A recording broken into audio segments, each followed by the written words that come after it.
Assalamualaikum warahmatullahi wabarakatuh. Perkenalkan, saya Aldina Fitri Khairia dari kelas 3AD3. Kali ini saya akan menjelaskan mengenai proses flow diagram dari distilasi fraksinasi yang ada di praktikum pilot plan. Yang pertama, saya akan menjelaskan mengenai alat-alatnya. Yang pertama, alatnya yaitu ada T1 ini sebagai tangki umpan. Yang kedua, ada P2 sebagai pompa umpan.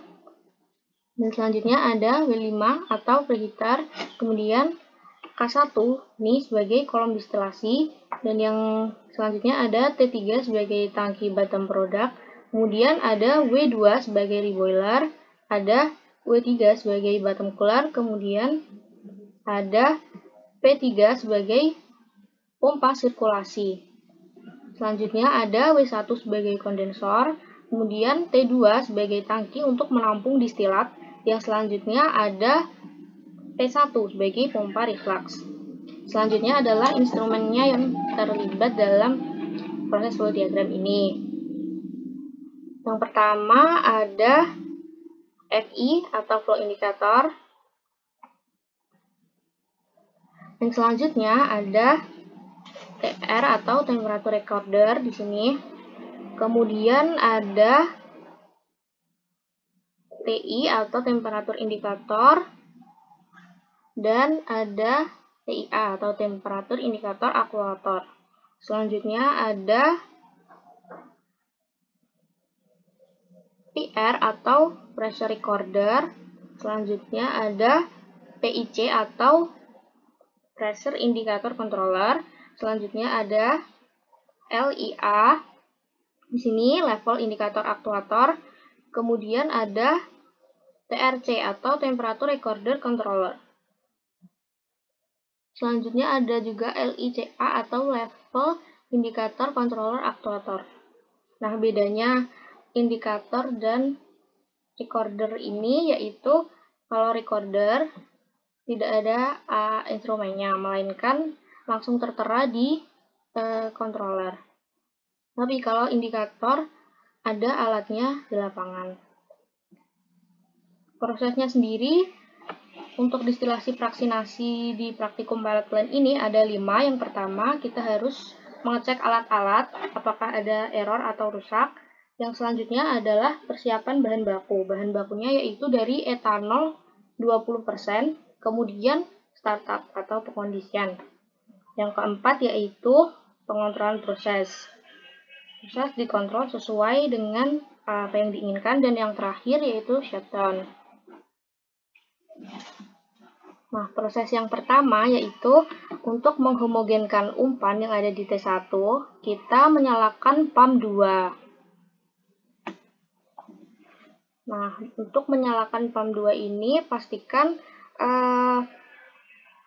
valve umpannya ini tertutup dan valve sirkulasi dibuka. Kemudian dilakukan pengujian sampel di sebelah sini. Pengujian sampel ini dilakukan setelah pompa 2 dioperasikan. Kenapa? Agar tidak ada udara atau gelembung dalam umpannya nanti.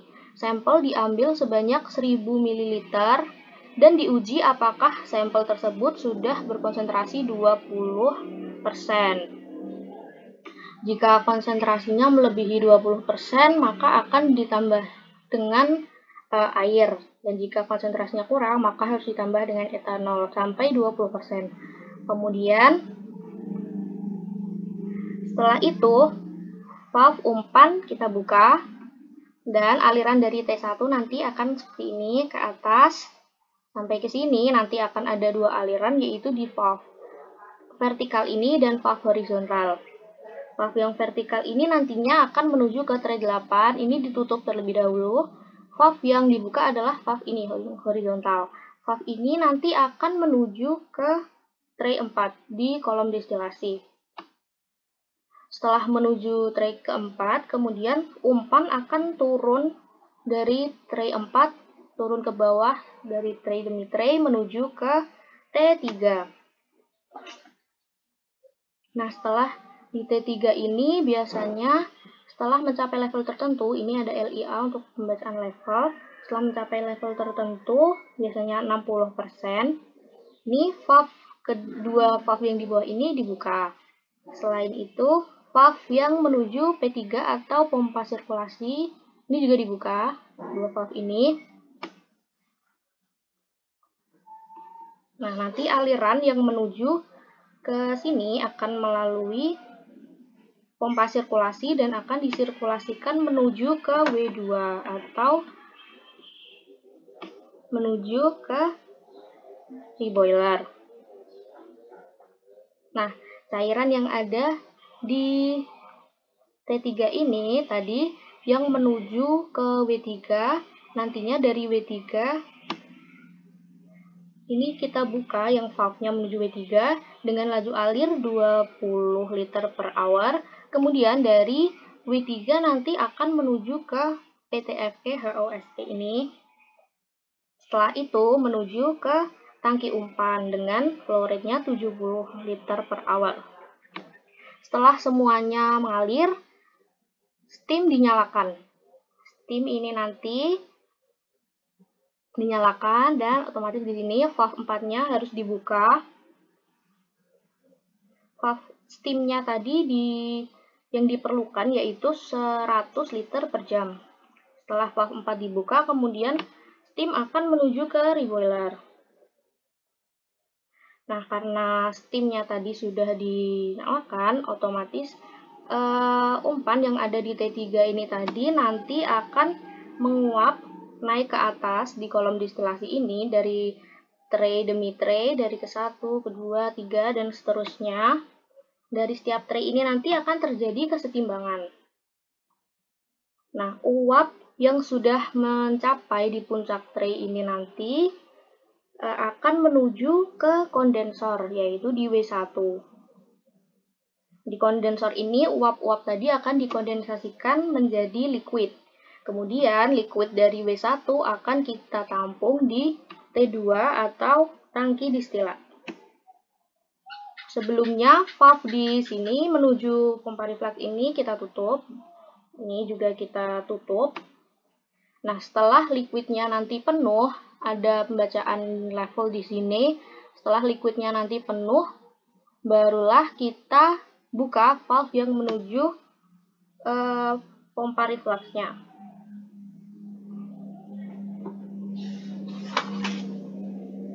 Dari pompa reflux ini akan ada dua aliran, yaitu yang pertama menuju ke tangki umpan dan yang kedua menuju ke kolom distilasi. Di sini nanti kita pakai reflux ratio. Jadi misal nanti reflux ratio 1:3, 1:4, seperti itu diatur di valve ini, kedua valve ini. Nah, setelah proses ini, kemudian kita ambil sampling tiap 10 menit. Dari neraca massa yang kita butuhkan antara lain yang pertama yaitu ada sampling feed-nya. Kita catat dari sebelah sini. Kita catat flow-nya kita lihat dari FI17. Kemudian untuk laju alir distilat kita catat dari FI14. Sampling dari bottom produknya dicatat di PTFE HOSE. Di bagian masuk W3 akan ada laju alirnya yang masuk, nanti kita catat berapa. Kemudian sampling untuk sampelnya kita ambil di sini juga, kemudian kita catat konsentrasinya. Dan untuk sampel di distilat, sampling di distilat kita ambil dari sini, kita catat konsentrasinya.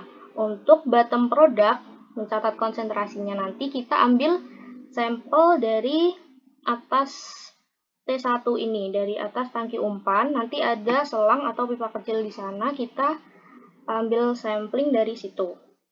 Itu tadi untuk neraca massanya. Kemudian untuk neraca energi.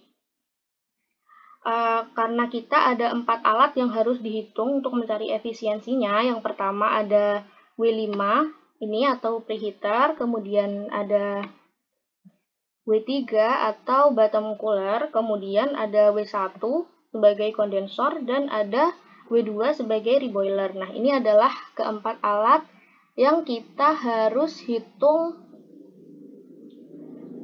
nanti efisiensinya. Kita hitung menggunakan neraca energi.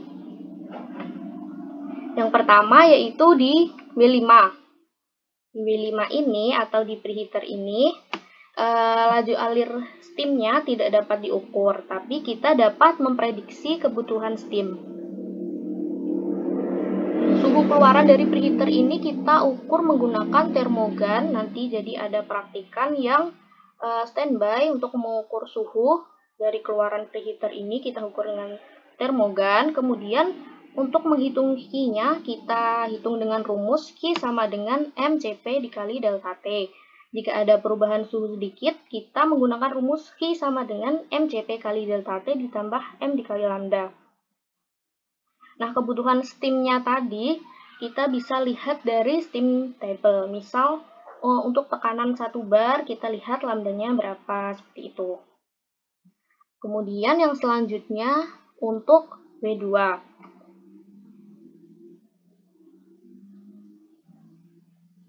Nah, di W2 ini kan ada flow indikatornya. Suhu yang keluar dari P3 yang menuju W2 ini tadi adalah sekitar 90 derajat Celcius. Ini kita gunakan sebagai fluida dingin. Kenapa? Karena steamnya lebih panas, jadi 90 derajat kita gunakan sebagai fluida dingin. Kemudian flow rate-nya kita catat di FI28. Untuk TI22 ini adalah suhu yang masuk menuju reboiler. Kemudian flow dari steam kita lihat di FI24 di sini. Kita catat. Dan untuk suhu keluaran steam ada di TI25.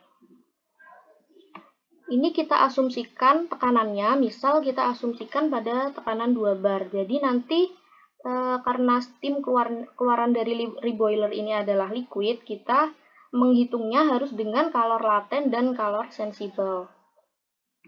Untuk kalor laten sendiri kita menggunakan rumus M dikali lambda, dan untuk kalor sensibel kita menggunakan rumus MCP dikali delta T. Kita asumsikan tadi pada tekanan 2 bar, jadi untuk menentukan delta T-nya kita harus melihat di steam table dulu. Kita harus mencari suhu jenuhnya, dan kita melihat suhu kondensat itu di T25 ini. Jadi nanti delta T-nya adalah suhu jenuh tadi yang kita dapat dari steam table dikurangi dengan suhu kondensat di T25 ini. Seperti itu. Yang selanjutnya adalah W3 ini, bottom cooler. Nah, di bottom cooler ini kita menggunakan cooler plate and frame. Nanti di W3 ini yang akan kita catat yaitu suhu fluida panas dan fluida dingin yang masuk dan keluar, kemudian kemudian flow rate yang masuk dan keluar. Di sini sebenarnya ada instrumennya. Ada semua, ada indikatornya, tapi tidak tercantum di PFD ini. Ya, yang kemudian adalah W1 atau kondensor. Nah, di W1 ini nanti ada praktikan yang stay di atas untuk mengukur suhu di ujung kolom distilasi ini. Nah, suhu di ujung kolom distilasi ini nanti diketahui sebagai suhu yang masuk kondensor. Nah, karena nanti yang keluar ini ada pada konsentrasi tertentu, maka panasnya juga tertentu. Dan karena ada kondensasi, berarti ada perubahan fase, berarti nanti kita menghitung dengan rumus MCP delta T sebagai kalor sensibel dan M kali lambda sebagai kalor laten. CP-nya itu nanti sendiri kita menggunakan CP rata-rata dari campuran air dan air etanol. Tidak boleh menggunakan salah satunya. Di ujung kiri kondensor ini ada FI. Kita catat FI-nya nanti untuk air pendingin. Biasanya ini konstan. Itu dia tadi dari neraca energinya. Berarti sudah selesai pembahasan yang akan saya sampaikan kali ini. Demikian, semoga bermanfaat. Saya mohon maaf apabila ada kekurangan. Wassalamualaikum warahmatullahi wabarakatuh.